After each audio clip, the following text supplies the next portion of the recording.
Ces peuples autochtones qui ont toujours su vivre en parfaite harmonie avec leur environnement doivent être absolument associés dans toutes les initiatives de conservation des écosystèmes et du développement durable. C'est en tout cas le message clé de cette troisième édition du Forum international sur les peuples autochtones de l'Afrique centrale, FIPAC en sigle. Ce forum a été initié en 2007 par la République congolaise et afin de l'internationaliser, le gouvernement congolais a demandé et obtenu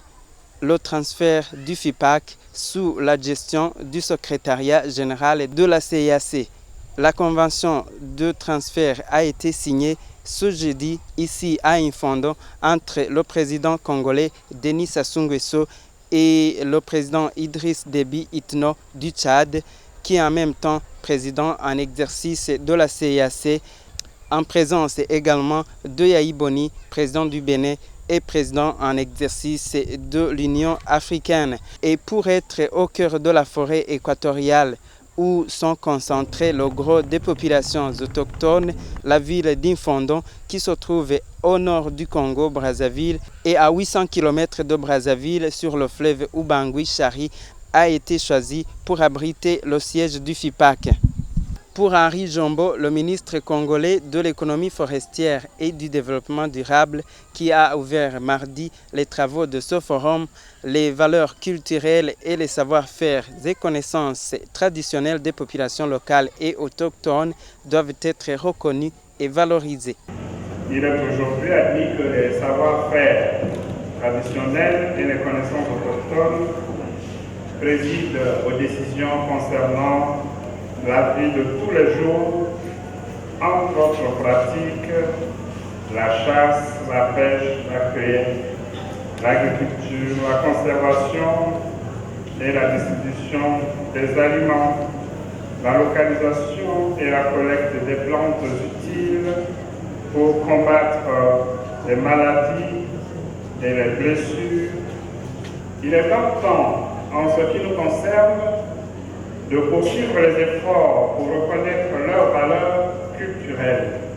pour valoriser leur savoir-faire et connaissances traditionnelles et les impliquer dans l'accès et le partage juste et équitable des bénéfices résultant de l'exploitation des ressources génétiques issues de ces terroirs, conformément au protocole de Nagoya. Justement, ces peuples autochtones, convaincus d'être les tout premiers occupants de leur terroir, qui, tout en se réjouissant du pas déjà franchi dans leur émancipation, continuent de réclamer la fin de la marginalisation dont ils ont toujours souffert, le dira la sénatrice burundaise Liberate Nichaenzi, coordinatrice adjointe du réseau des peuples autochtones de l'Afrique centrale, REPALEAC en sigle. Détenteurs, oui. Au niveau des connaissances, ce sont vraiment des détenteurs. Mais au niveau des bénéfices, au niveau des avantages, c'est là où on constate vraiment des particularités qui ne nous plaisent pas, des particularités qui ne sont pas adaptées à notre savoir-faire. Signalons par ailleurs que l'honorable Liberate Nichaenzi a été couronné par le président congolais Denis Sassou Nguesso pour son rôle dans la défense des droits des peuples autochtones. La troisième édition du FIPAC s'est déroulée sous le thème « Peuples autochtones, savoir-faire traditionnel et économie verte en Afrique centrale ». Les deux dernières éditions avaient eu lieu en 2007 et en 2011, ici même à Infondo, au nord du Congo-Brazzaville.